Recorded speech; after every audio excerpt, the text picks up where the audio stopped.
somewhere in the hill country of Western Virginia, inside a courthouse that remains standing to this day, there sits a desk. This is not a replica or a reconstruction. The original piece has been relocated 3 times across the decades, bearing its scratches, stains, and a heavy silence. Local historians who have examined it describe a subtle seam along the inner bottom drawer, nearly invisible unless you know precisely where to apply pressure. For almost 60 years, nobody pressed that exact spot, and for those 60 years, the Calloway family held sway over every deed, every court ruling, and every property line in Harlan County. They held sway over the roads that Cole traveled, over the men responsible for counting votes, and, as was later claimed, over the very soil beneath the feet of residents who had no clue they were occupying land taken unlawfully. It took a dead man's concealed map, folded twice, sealed in oilskin, and tucked inside a false compartment constructed by a cabinet maker paid for his discretion, to dismantle 60 years of patient and precise legal fraud. The circuit court examiner reportedly broke down in tears when he finally grasped what he was seeing. This is that story. Before we delve into Judge Harlan Calloway and the map that toppled his family's dominion, if you've never encountered this history before, you're certainly not alone. And that's no accident. Make sure to subscribe to Liturgy of Fear so you won't miss a tale like this one. Hit the notification bell and leave a comment telling us which state or city you're tuning in from. We're eager to know where our listeners are joining us from across the country. Now, to grasp what that map signified, truly signified, you have to picture Harlan County, Virginia, as it appeared in the winter of 1831. The county had been officially established less than 2 decades before this story begins, carved from the older mountain territories as pioneers pushed further into the Appalachian interior. It was hardly a rich region by the standards of Virginia's tidewater or the plantation estates to the east. The terrain was steep and wooded, threaded with cold streams that ran brown in autumn and bone pale in February. The men who first filed land claims there were surveyors, veterans of the war with Britain, and small farmers pushing west ahead of their debts. Most of them registered parcels of 50 to 300 acres, subsistence plots with timber stands and creek, bottom fields barely wide enough to merit the term farm. But beneath that hill country lay coal, not the soft surface coal that could be scraped up with hand tools, but deep, consistent seams of bituminous black. The kind of deposits that, by the 1840s and 1850s, would make men extraordinarily wealthy. In 1831, most county residents had little idea what lay under their land. They knew the black outcroppings along the creek banks and burned them in their fireplaces during hard winters. But the industrial implications, the furnaces, the railroads, the scale of extraction to come, were beyond the imagination of men plowing ridge-lined fields with single-share plows. Elias Calloway understood it. He had arrived in Harlan County in 1819, not as a farmer, but as a land agent, carrying letters of reference from a Richmond law firm and a surveyor's certification that may or may not have been honestly earned. He was 31 years old, lean and well, spoken in the measured manner of men who have practiced their delivery in front of mirrors. He wore good boots, and in a county where most men stitched their own leather, good boots meant something. He set up a small office in the county seat, Garfield's Crossing, a settlement of perhaps 400 souls, a mill, a tavern, 2 churches, and an unpainted courthouse that leaked during spring rains. He offered to help settlers register their deeds properly, to survey disputed boundary lines, and to file the correct paperwork with the county clerk. His rates were reasonable. His demeanor was reassuring. In the early years, his work seemed entirely legitimate. The surviving records from that period show a surveyor filing measurements that matched physical landmarks, a land agent assisting families through a bureaucratic process most found confusing and a little intimidating. Several families from that era, later interviewed by circuit court investigators, remembered Elias Calloway with something close to warmth. He had been patient. He had explained things in plain language. He had brought the paperwork to them, instead of making them travel to the county seat. What those families didn't know, what almost no one knew, was that Elias had spent a significant part of the previous 2 years traveling the hill country with a different purpose than the one he presented. Before he opened his Garfield's Crossing office, before he presented his letters of reference, he had walked every major ridge and creek bottom in the area, noting outcroppings and measuring seam exposures, keeping his own private ledger of where the coal lay thickest. In several cases, he had paid small amounts to local men to guide him to areas they described as having heavy stone, cold deposits, and he had paid them to keep silent about his interest. By the time he opened his office, he already knew which land was worth owning, not from intuition or general geological knowledge, but from direct, careful observation. A private survey of the county's underground wealth, conducted before he held any official standing there, completed months before the people whose land he would soon manipulate had any idea who he was. This was the foundation upon which everything else was built. The fraud wasn't opportunistic. It was designed, conceived before it began by a man who understood what the land would be worth in 20 years, in 40 years, in a future the people around him couldn't yet see. And he was patient enough to wait for that future, while slowly, systematically, quietly taking from them what they didn't yet know they possessed. By 1827, Elias Calloway was county surveyor. By 1829, he was also, informally but effectively, the principal advisor to the county court. When the sitting judge, an elderly man named Obadiah Finn, died of a lung ailment in the winter of 1830, the circuit appointments that followed placed Elias's older brother, Harlan Calloway, in the vacated judicial seat. Harlan was a lawyer trained in Richmond, precise, cold, and humorless. He wore his gray hair pulled back in a style that had gone out of fashion in the cities 15 years earlier, which in Garfield's Crossing made him look distinguished. He believed, genuinely and without apparent irony, that his family's growing authority over the county was simply the natural ordering of capable men above lesser ones. Together, the Calloway brothers formed an arrangement that had no formal name and needed none. Elias surveyed the land. Harlan interpreted the law.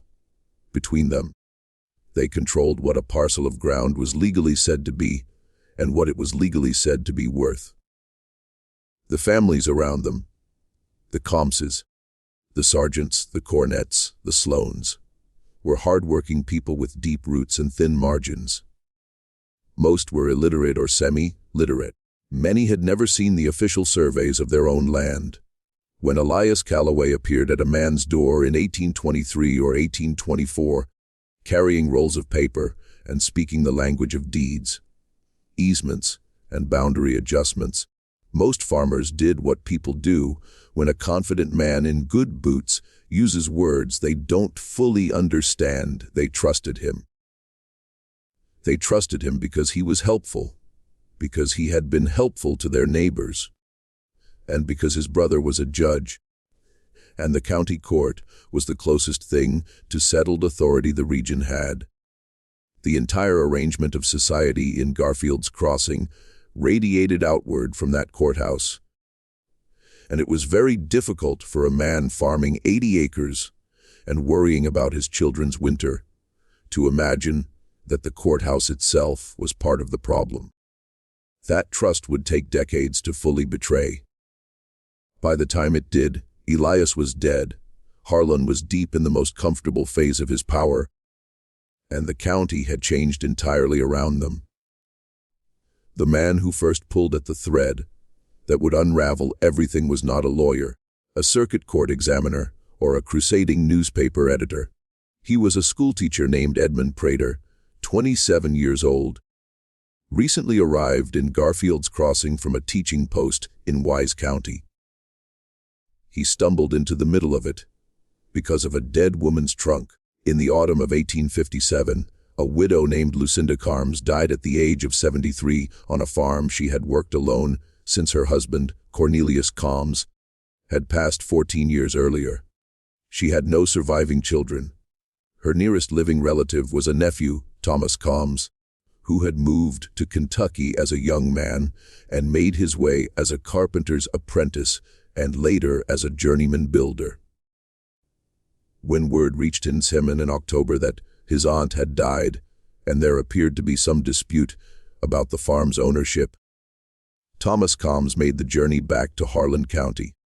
He arrived in early November to find that the farm, 112 acres of creek bottom and timber registered in Cornelius Carms's name in 1880, claimed by the Callaway Land Company through a debt proceeding Thomas had never heard of, which Lucinda had apparently never understood, and which had been filed and adjudicated with remarkable speed in the weeks immediately following her death. It should have ended there. It ended there for many families. A man without money for a lawyer, without influence, without the kind of name that opened courthouse doors. He came. He looked at the papers. He was told the proceeding was lawful, and he went away. Thomas Carms almost did the same, but before he left the county, he stopped at the schoolhouse where Edmund Prater had recently taken the teaching post, because Prater boarded with a distant Carms relation and Thomas needed a place to sleep before his return journey. The two men talked. It was the kind of conversation that happens in the cold in a small room with a fire, between a man who has just lost something and a younger man still idealistic enough to be genuinely angry on his behalf.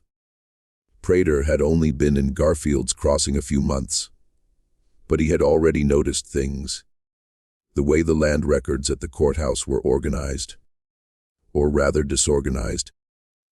The way certain deed books had pages that appeared to be out of sequence. The way the current county surveyor, a man named Aldous Pickett, who operated under Harlan Callaway's direct patronage, filed surveys difficult to reconcile with the physical landmarks described in older documents. Prater was not a lawyer.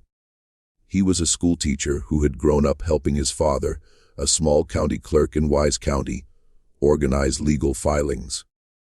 He knew what properly kept land records looked like, and what he had seen in the Harlan County Courthouse in his first weeks there had made him uneasy in a way he could not yet articulate.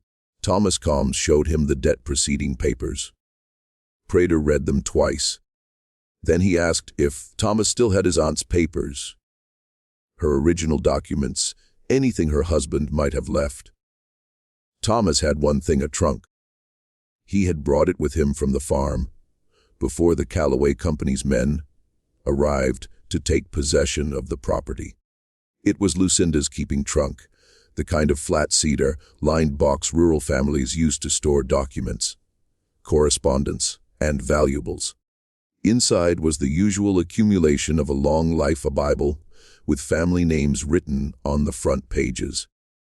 A small amount of paper currency that had lost most of its value, letters, and, folded at the very bottom, under a piece of cotton batting, a hand-drawn map.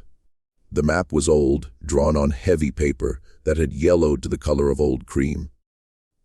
And it showed a section of creek bottom and ridgeland, in clearly Harlan County terrain, though none of the official names were used. The boundary markers were trees, rock outcroppings, and a particular bend in the creek. Features Prater would later find described identically in the 1818 deed registration. In the corners of the map were measurements, hand-calculated distances, bearing angles, the kind of notation a surveyor would make in the field. And in the lower right corner, in a clear, careful hand, were 2 lines of text. The first read, surveyed and confirmed, October 14, 1818. Cornelius Combs, grantee. The second read, E. Calloway, county surveyor. Prater stared at that for a long time. Then he carried the map to the window and held it up to the thin November light and saw what he had not seen before: a second sheet, almost translucent, pressed flat against the back of the first and attached to it along one edge. This second sheet was covered in notations in the same hand, measurements, calculations, and along one margin, a column of numbers followed by initials. The initials appeared 7 times: H.C. Harloan Calloway. Prater sat down on Thomas Combs's borrowed cot and did not speak for several minutes. What the second sheet appeared to show, what he would spend the next 4 months working to confirm, was a private accounting of adjusted survey figures. The official measurements that appeared in the public deed books, and alongside them, the actual field measurements from which those official numbers had been derived. In every case where the 2 figures diverged, the adjustment ran in the same direction. It subtracted acreage from the registered parcel, acreage that then appeared, without explanation, in Calloway Land Company filings in subsequent years. It was not proof, not yet. A hand-drawn map in a widow's trunk with numbers in the margin proved nothing in a court of law, but it was a window into a mechanism. And now that Prater had seen the mechanism, he could not stop seeing it. The winter of 1857 into 1858 was one of the coldest Western Virginia had seen in a generation. The creeks froze hard enough for cattle to cross on the ice, and the ridge roads became impassable for weeks at a time. In a strange way, it was the right season for what Prater was doing, because the isolation forced a kind of methodical patience the work required. He could not travel. He could not easily be observed. He sat in his room above the schoolhouse night after night with candles and the courthouse documents he had spent months quietly borrowing, reading, and returning before anyone noted their absence. He had help, though he was careful about it. The circuit court in Garfield's Crossing employed a filing clerk named James Arden, a slight man in his 40s who had worked in the courthouse for nearly 20 years and who had developed over those 2 decades a comprehensive and repressed horror at what he saw moving through the land record books. Arden had said nothing for 20 years because he had a wife and 3 children, and because Harloan Calloway was still, in the winter of 1857, a sitting judge. But Arden was the kind of man who kept things, not by design, not calculatingly, but by nature. He remembered which filings had come in together, when entries that appeared sequential in the deed books had actually been filed weeks or months apart, and the surveyors who had come to the courthouse over the years with papers that even to his non-legal eye looked wrong. Arden was also a man who had learned, over 2 decades of proximity to power he could not contest, a very specific kind of silence. He did not refuse to speak to Prater. He was too careful for outright refusal, which might itself have been noticed. Instead, he spoke in the manner of a man sharing observations about the weather while describing a catastrophe. He would mention a date, a sequence, a physical characteristic of a document, without quite explaining what that characteristic implied. Prater, who was quick and had been trained by his father to notice the structure of records, would listen, understand, and ask no follow-up question that might force Arden to commit to anything explicit. It was, between them, an elaborate dance. Not dishonest, but not quite honest either, conducted in the narrow space between what a frightened man would say and what a careful young man needed to hear. 2 decades of fear had made Arden fluent in implication, And those 2 decades may have been exactly what the situation required, because a bolder man would have pushed further, forced confrontations, and attracted attention. This particular fraud required above all patience and invisibility to dismantle. He remembered specifically a cabinet maker. His name was Josiah Trent, who had come through Garfield's Crossing in the spring of 1836, hired by Elias Calloway to do some work on the courthouse furniture. A commission that had struck Arden as unusual at the time, because the courthouse furniture was county property, and the county should have arranged that work, not the Calloways. Trent had spent 3 days in the courthouse, working mostly in Judge Harlan Calloway's private office. When he left, the desk looked exactly as it had before. As far as Arden could tell, whatever Trent had done was not visible. He had been a quiet man. Arden remembered, not unfriendly. He had eaten his noon meal in the records room, and they had exchanged pleasantries about the weather and the state of the roads. But he had carried the kind of quiet that comes from knowing something and deciding not to share it. He had not asked any questions about the courthouse, the Calloways, or the work he was doing. He had come, done the work, taken his payment, and gone. Arden had watched him leave, and had a feeling he could not name at the time. Something between unease and the sense of having missed the point of something important.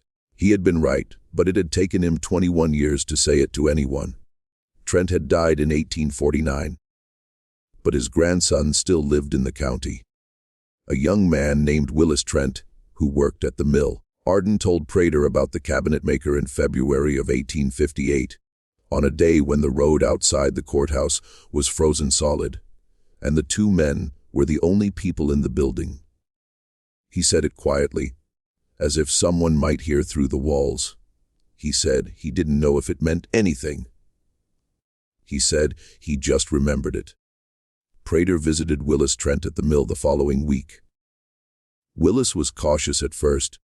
There was no reason to trust a schoolteacher he had barely met, and the Calloway name still carried enough weight in the county to make careful men meticulous.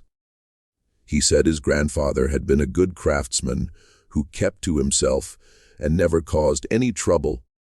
He said he didn't know much about his grandfather's work. He said this in the way people say things they have decided to say rather than the way people say things that happen to be true.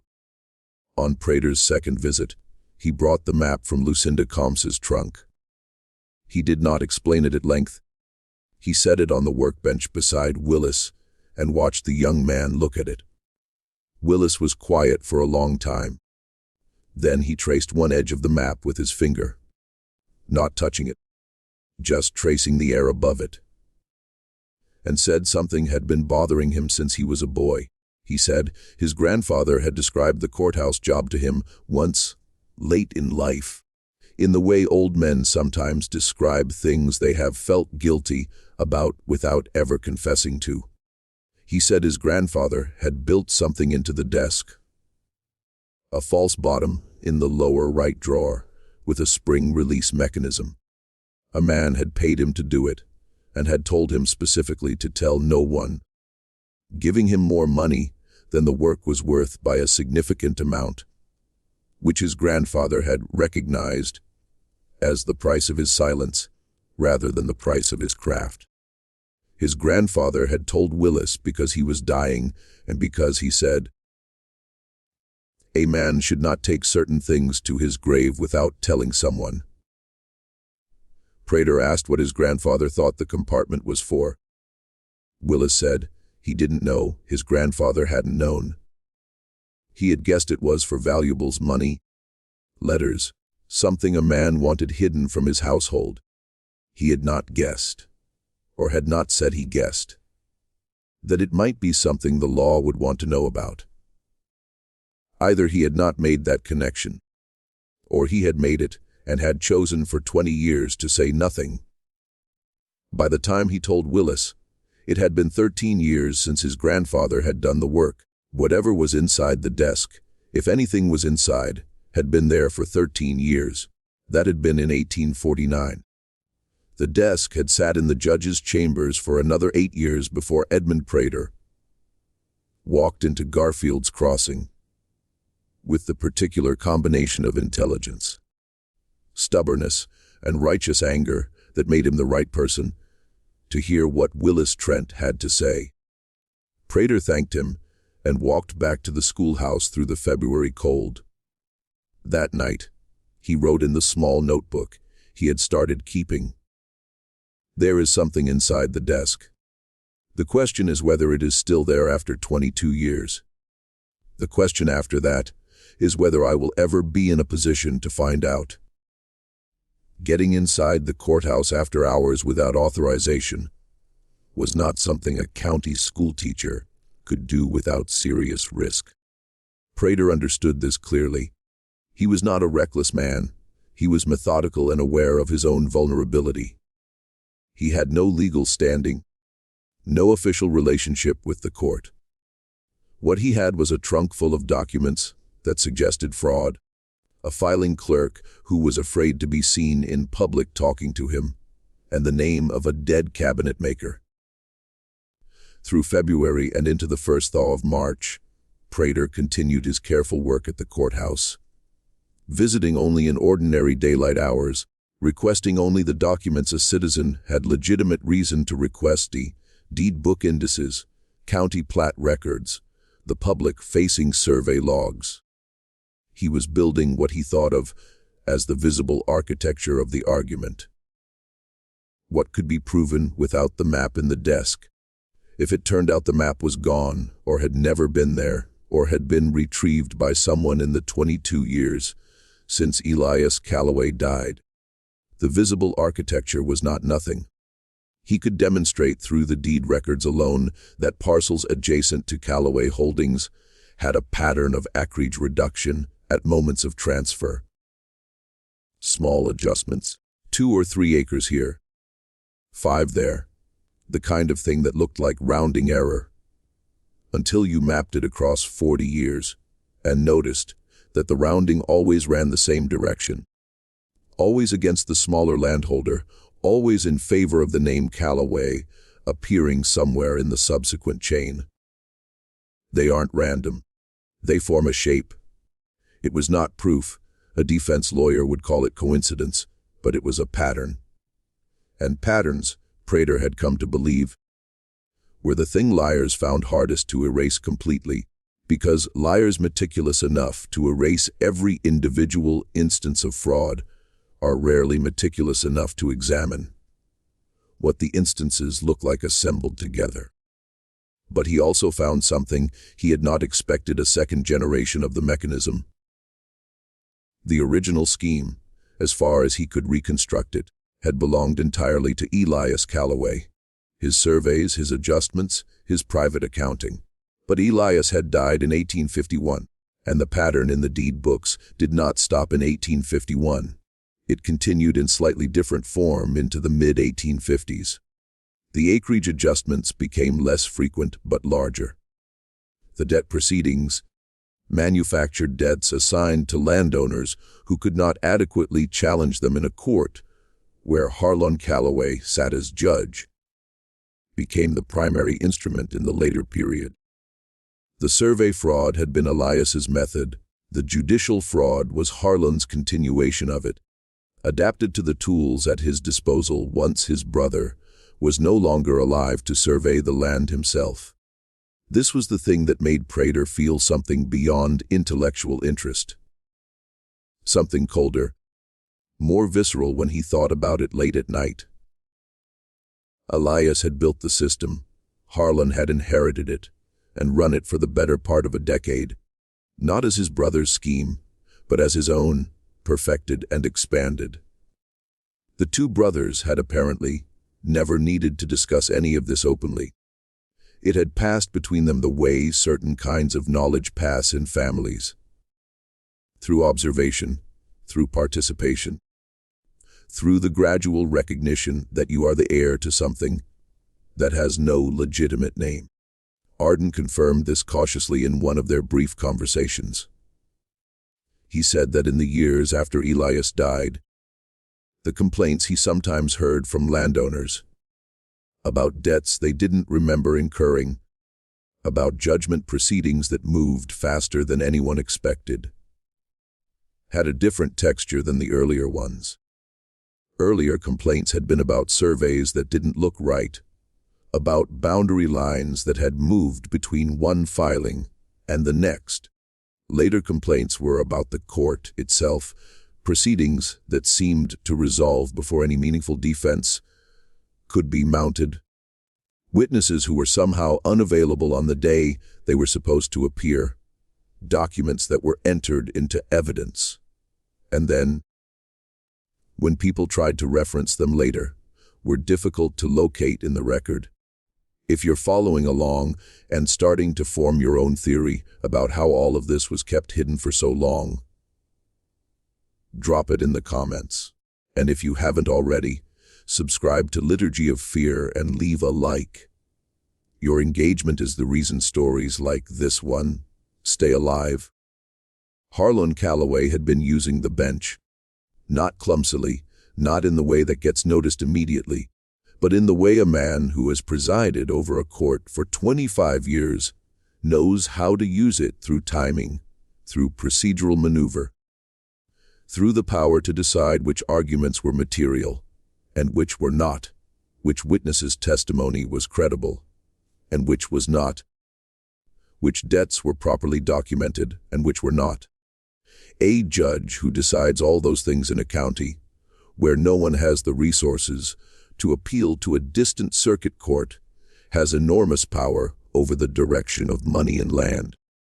And Harlan Calloway had exercised that power with the same patience and precision his brother had applied to the survey books.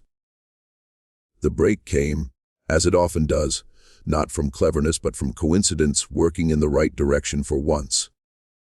In March of 1858, Harlan Calloway, by then 69 years old, heavier than he had been, and suffering from a kidney ailment his physician kept treating ineffectively, was required to travel to Richmond for a circuit court proceeding that could not be postponed.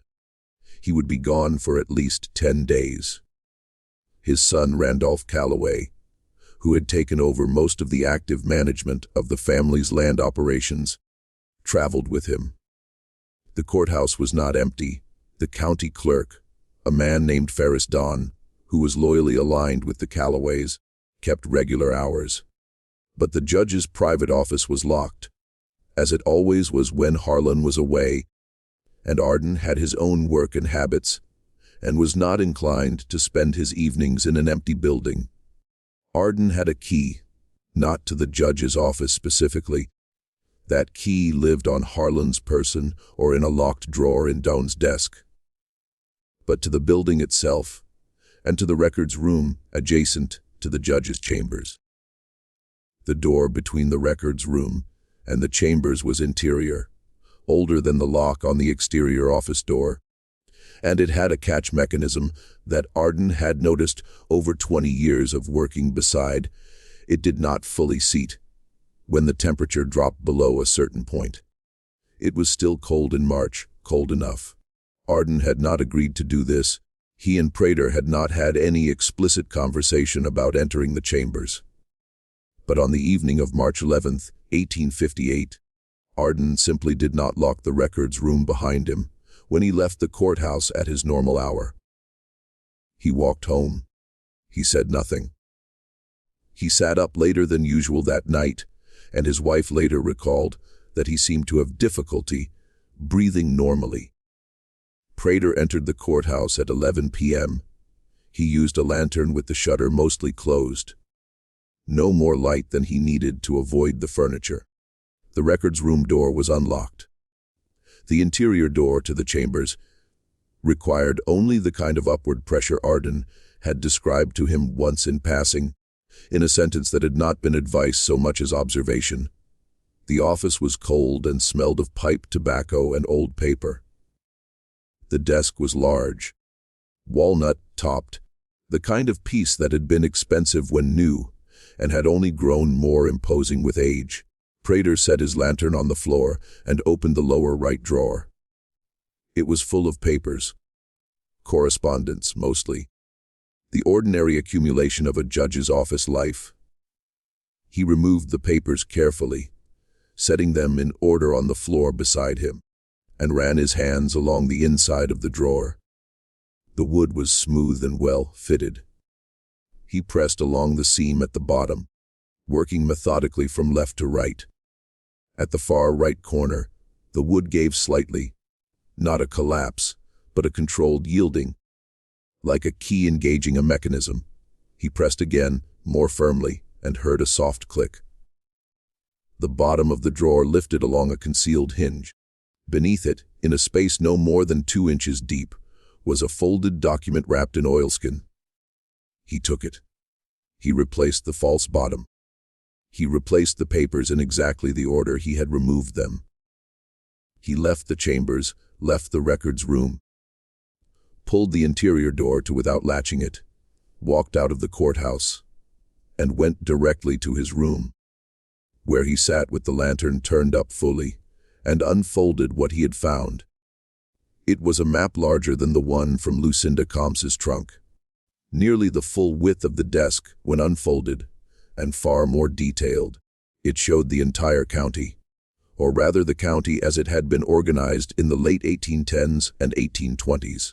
Every registered land parcel was drawn in with its listed acreage, and overlaying the official parcels, drawn in a different ink, were the corrected measurements, the real boundaries, the true acreage, the actual ground each parcel covered. The divergences were systematic. In every case where corrected measurements were marked, the original parcel had been reduced in the official record. And in every case where that reduction had occurred, the missing acreage had been absorbed into an adjacent parcel, always eventually a Callaway holding. The map covered more than 40 years of transfers. It was, Prater understood, both a record and a working document. Something kept not out of guilt, but out of necessity. A master reference that allowed the scheme to remain internally consistent, that prevented the false surveys from contradicting each other in ways that might have been visible even to an inattentive eye. It was meticulous. It was comprehensive. It was the work of a man who had understood from the beginning that large frauds require more discipline than honest work, not less. At the bottom of the map, in the same careful hand as the notation on the Combs document, was a date, March 1836, the month and year Josiah Trent, the cabinet maker, had built the false bottom. Elias Callaway had hidden his own master map inside his brother's desk 22 years before Prater found it. He had died in 1851 without apparently having retrieved it. What Prater did next was not what a reckless man would have done. He did not go directly to the county clerk, confront Randolph Callaway when the family returned from Richmond, publish anything, or tell anyone beyond Arden and Thomas Combs, who was still in the county waiting. He made copies, 2 complete copies of the map drawn by his own hand over 4 nights in March, cross-referenced against the original Combs survey and the deed book records he had been studying for months. He wrote a formal account, 23 pages in his schoolteacher's precise hand, explaining the methodology of the fraud and identifying, as specifically as he could, the parcels affected and the families who had originally owned them. He then wrote a letter to a lawyer in Abingdon, in Washington County, a man named Jervis Sutton, who had a regional reputation for taking difficult cases involving land fraud. The kind of cases most county lawyers declined because the opponents had money and the plaintiffs didn't. Sutton received the letter at the end of March. He wrote back in 2 weeks, cautious but interested. He said, if the documentation was what Prater described, it was the most systematically organized case of survey fraud he had encountered in 30 years of practice. This was the moment when the situation became dangerous. Prater had assumed the risk was confined to the period before he found the map. That finding it was the hard part, and once found, the truth would carry its own momentum. He was wrong.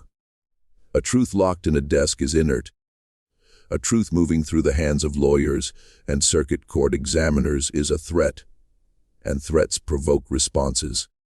He did not know how Randolph Calloway learned something was happening. He suspected Ferris Dawn, the county clerk, who noticed things. He suspected Arden, under pressure, had said something he hadn't meant to say. He never determined the exact mechanism. What he did know was that the Calloway network in the county was not simply a family. It was an ecology. 24 merchants, mill operators, innkeepers, and tradesmen in Garfield's Crossing and surrounding settlements depended on Calloway patronage in one form or another. Contracts for county work, favorable terms on loans arranged through Calloway connections, preferential treatment in the small disputes landowners brought to the county court year after year. These men were not co-conspirators. Most had no idea what the Calloway land operation actually consisted of. But they were attentive in the way people who depend on powerful families are always attentive to signs that the family's power might be under threat. And an out of county schoolteacher spending evenings at the courthouse, requesting old deed books, meeting quietly with a carpenter from Kentucky, and a terrified filing clerk. That was the kind of thing observant men noticed and mentioned to other observant men without quite understanding what they were passing along. In early May of 1858, two things happened within the same week. First, Prater's room above the schoolhouse was searched. He knew because he had left small indicators. A thread across a drawer, a book placed at an angle. The kind of thing a man does when he has become careful. The search had been thorough. Whoever had done it knew what they were looking for. They had not found the copies of the map, which Prater had stored in the schoolhouse's cellar behind a loose stone, not in his room. They had not found his written account, but they had found his notebooks, and they had read them, and they had left them. An act of confidence or threat or both. The notebooks contained observations and questions, calculations and cross-references, but no conclusions explicit enough to be incriminating on their own. Whoever had read them would understand that Prater was building something. They would not yet know how far along it was. Second, Thomas Combs was approached on the road between Garfield's Crossing and his boarding house by two men he did not recognize, who told him that his aunt's debt had been an honest proceeding, that the farm was lawfully Calloway property, and that continuing to pursue the matter would be bad for everyone involved, especially people from out of the county, who didn't understand local arrangements. Thomas was a large man and not easily frightened, but he was alone on a road in a county where the judge and the county surveyor shared a name, and he understood what he was being told. The men were polite. That was the worst part, he said later. They had been entirely polite, which meant they were certain they did not need to be otherwise. He came to Prater that evening. You knew this would happen. They sat in the cold schoolhouse. Prater would not take him to his room, not after the search, and spoke quietly for 2 hours. Prater told Thomas the full situation for the first time. The map, the copies, the letter to Sutton. The way the mechanism had worked across 4 decades. He also told him something he had not told anyone yet. That in examining the map the previous week, he had noticed something he had initially dismissed as a marking error. Along the eastern boundary of the county, in a section sparsely settled in the early years, there were 4 parcels marked with a small symbol he had not seen elsewhere on the map. A double crosshatch, the kind of notation a surveyor might use privately without explaining it. He had spent several evenings trying to match those 4 parcels to the deed books and had found that all 4 were currently listed as unregistered public land. But in the early deed records, before a particular series of filings in 1831, they had been registered to 4 different families, all with the same surname Harp. He had found no Harp family anywhere in the current county, no Harp descendants, no forwarding records of sale or transfer. 4 parcels, roughly 300 acres combined, that had existed in 1830 and did not exist as private property in 1832. Absorbed into the county's unregistered lands, stock through a process Prater could not trace in the surviving records, because the relevant pages of the deed book covering that period were missing. Not damaged, missing. The binding holes showed where pages had been cut free. Thomas asked what had happened to the Harp family. Prater said he did not know. He had found no record of them leaving the county, no record of sale, no record of any legal proceeding. They had simply ceased to appear in any county document after the spring of 1831. The schoolhouse was very quiet for a moment. Outside, the May evening was cooling quickly, the way mountain evenings did even in late spring. Thomas said, "Then we need to get out of this county before we send anything." He was right. They left Garfield's Crossing on a Monday morning in mid-May, separately, 3 hours apart, both claiming ordinary errands in neighboring towns. Prater carried the copies of the map and his written account inside the lining of his coat. Thomas Combs carried the original map from the courthouse desk, which Prater had never returned, a decision he had made without fully deciding, the same way people sometimes make the most consequential choices of their lives.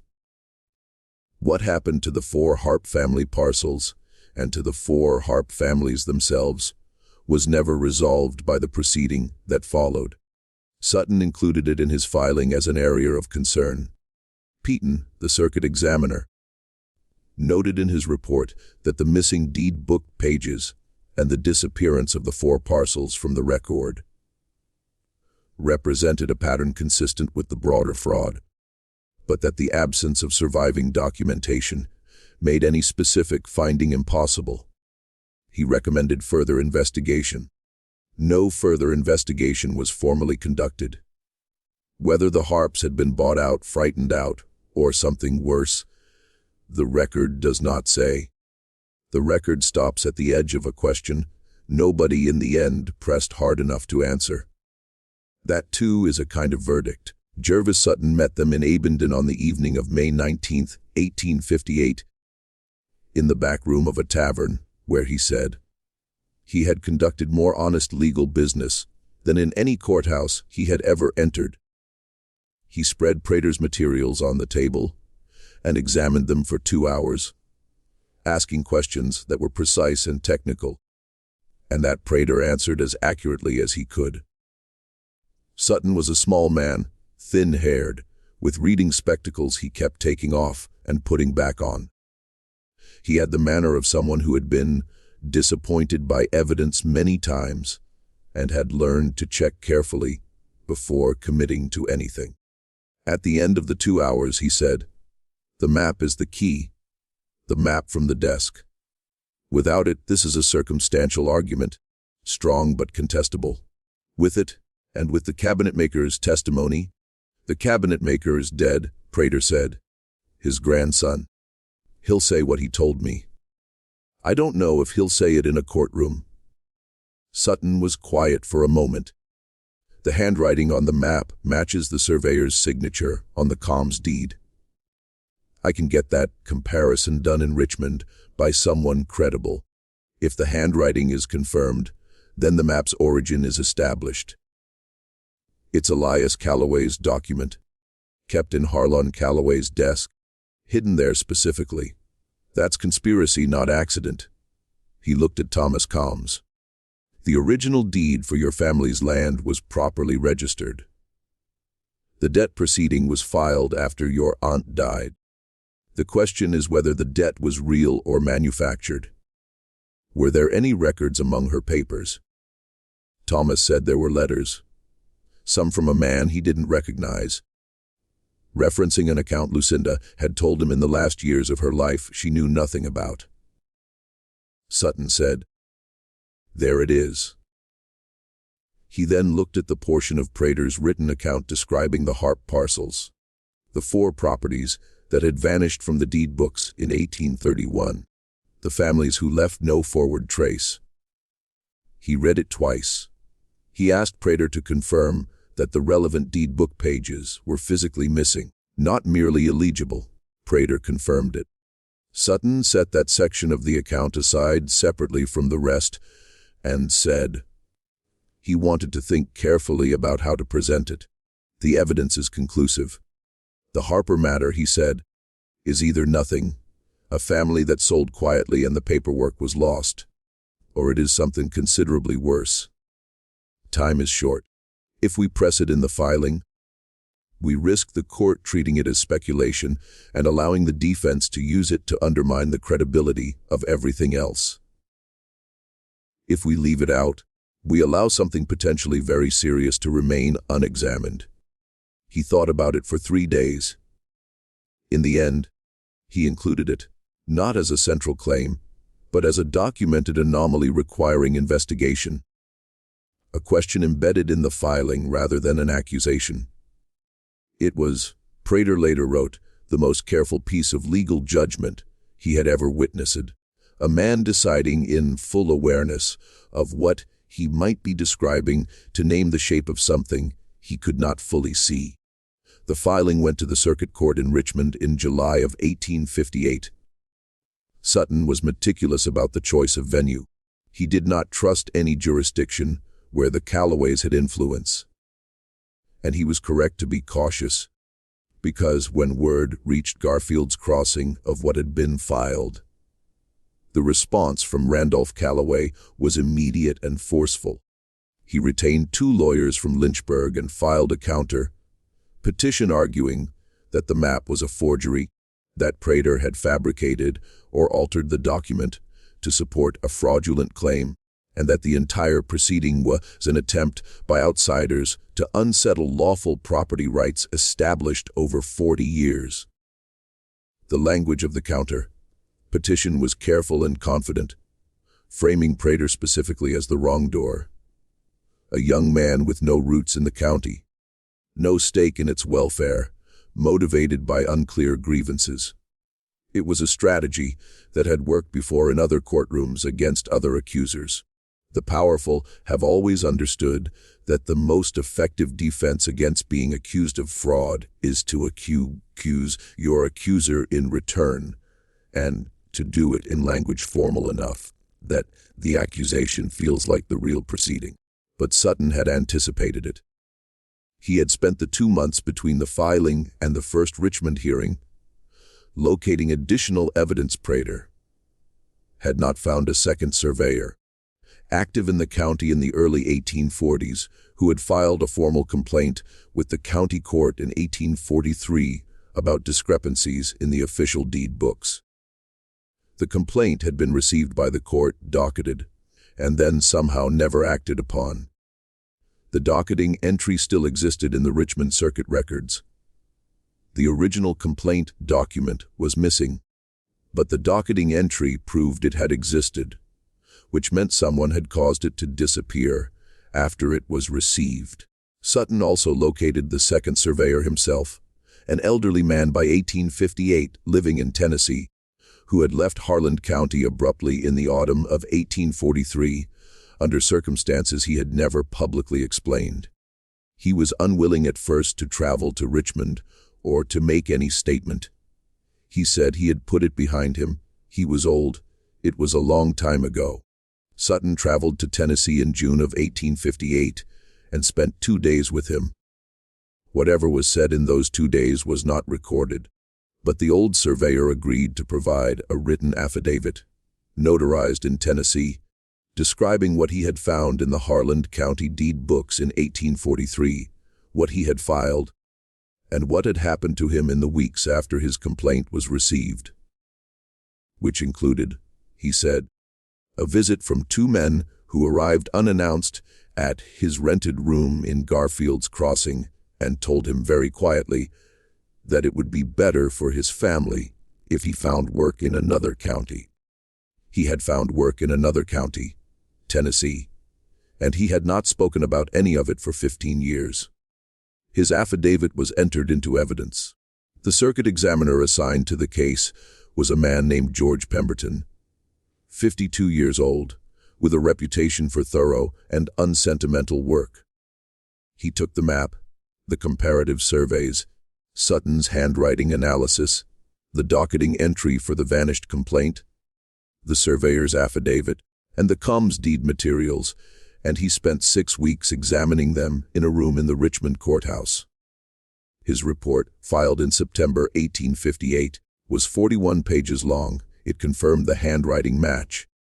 It confirmed the systematic divergence between official survey records and the corrected measurements on the map. It found that the 1843 complaint had been received and docketed by a court clerk whose appointment had been arranged through the Callaway family's Richmond connections. A clerk who had left the position in 1844 and could not be located. It found that the debt proceeding against Lucinda Combs's estate referenced an account with no documentary basis in any institution in the region. Pemberton's conclusion, in the measured language of legal examinations, was that the evidence supported a finding of systematic survey fraud extending from approximately 1820 to at least 1851, involving the deliberate manipulation of official land records, the corruption of at least one court filing process, and the enrichment of the Callaway family through the unlawful absorption of land belonging to at least 31 identified parcels. Regarding the harp matter, Pemberton wrote a single paragraph. He noted that the missing pages, the absence of any documentary record of the four families after 1831, and the pattern of the surrounding entries were consistent with the broader fraud and warranted formal investigation. He recommended that the Virginia Attorney General's office take up the question independently of the current proceeding. Whether that recommendation was ever formally acted upon, the surviving record does not clearly show.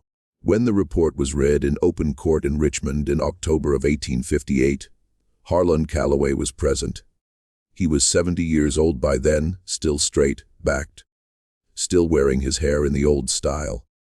He sat beside his lawyers and did not change expression as the examiner's findings were entered into the record. He did not speak, and he had not spoken publicly about the case at any point. His lawyers had spoken extensively, skillfully, and without success. His son, Randolph, seated beside him, was not as controlled. Witnesses later described him as pale, then flushed, then pale again as the 41 pages progressed. At one point, he leaned toward one of the lawyers and said something the lawyer immediately shook his head at. Whatever Randolph wanted to do in that moment, the lawyer prevented it. After the reading, Harlan Callaway rose, said he wished to reserve the right to respond in full at the appropriate proceeding, and walked out of the courthouse with a steadiness some observers found more unsettling than any other possible reaction. He died 4 months later, in February of 1859, of the kidney ailment that had been worsening for 2 years. He died in his house in Garfield's Crossing, in the same county he had controlled for nearly 3 decades, having never been formally convicted of anything. Whether he died knowing what was coming for his family and chose to leave before it arrived, or simply died because sick men die, was never determined. The timing was what it was. The legal proceedings that followed Harlan Callaway's death took 4 years to resolve. An eternity for the family's waiting, a reasonable pace for the scale of what was being untangled. Randolph Callaway fought every step, as men in his position always do, because the alternative was to stop fighting and accept what was coming.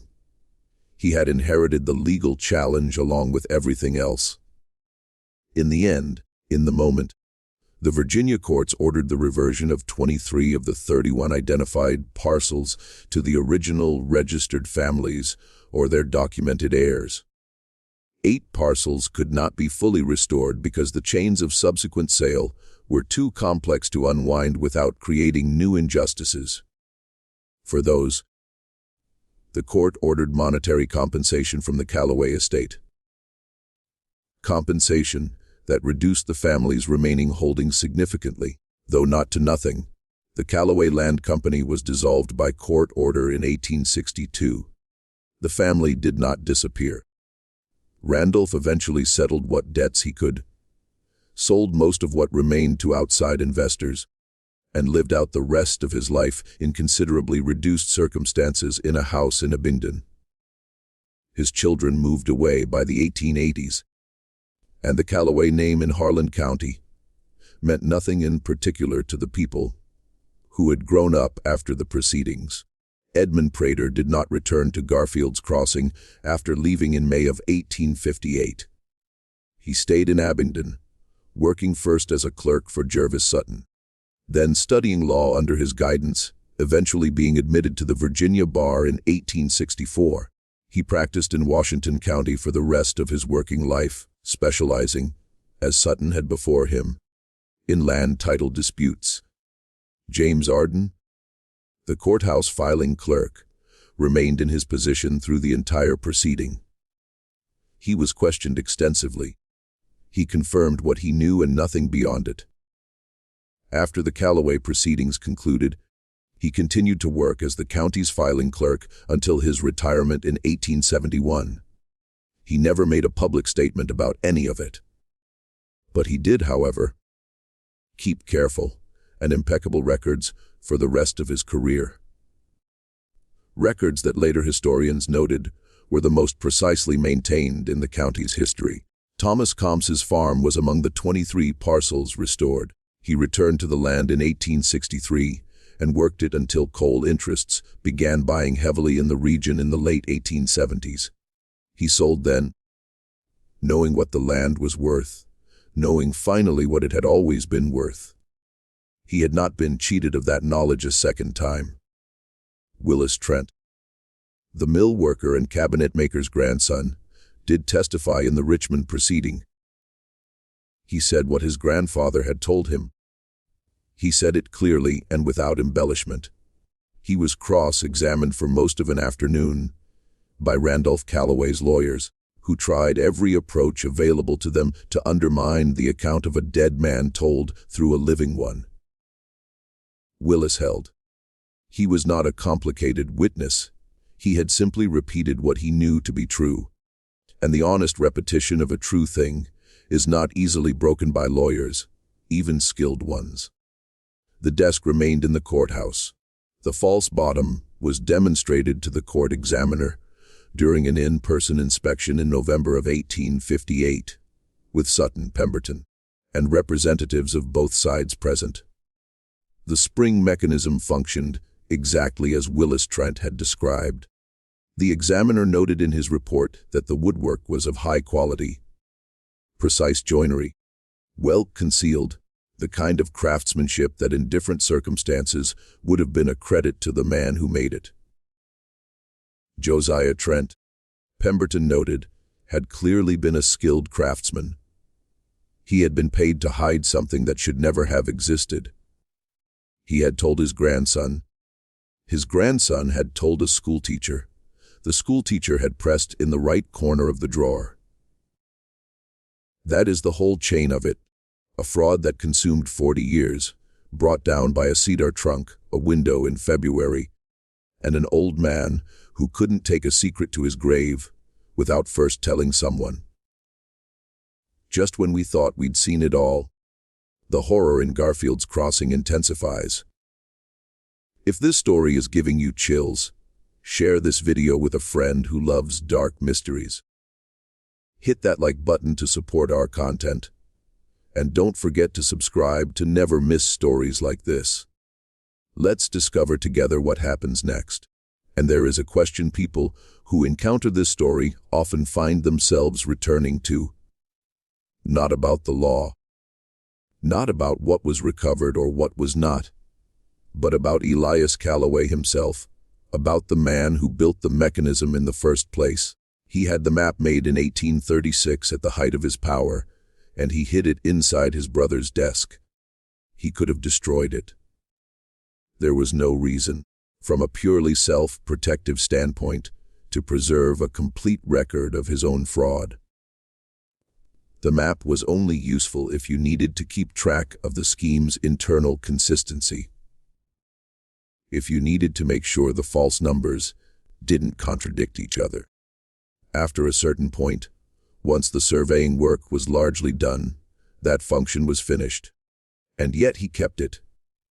Had it hidden carefully by a skilled craftsman, as if the documentation itself had become something he could not let go of. A record of what he had built, even if what he had built was a crime. Some historians who have examined the proceedings suggest the map was kept because Elias feared his brother. That without a record of Harlan's involvement. The HC notations along the margin, the judge who had adjudicated the proceedings, that gave the fraud its legal cover. Elias would have been the sole responsible party if anything had ever surfaced. The map was, in that reading, not a personal document but a mutual guarantee. If this comes apart, it comes apart for both of us. If that was the calculation, it survived both men by 7 years, intact, until a schoolteacher pressed a spring mechanism in the dark with a mostly shuttered lantern. What do you think of this story? Do you believe everything was revealed? Or does a fraud of this scale, maintained for 40 years, leave corners that were never found? Leave your comment below. And if this kind of history moves you, the stories that happened in real courthouses to real families that almost no one remembers, subscribe to Liturgy of Fear. Hit the notification bell and share this video with someone who loves dark mysteries. The history that gets forgotten doesn't disappear. It waits. See you in the next one.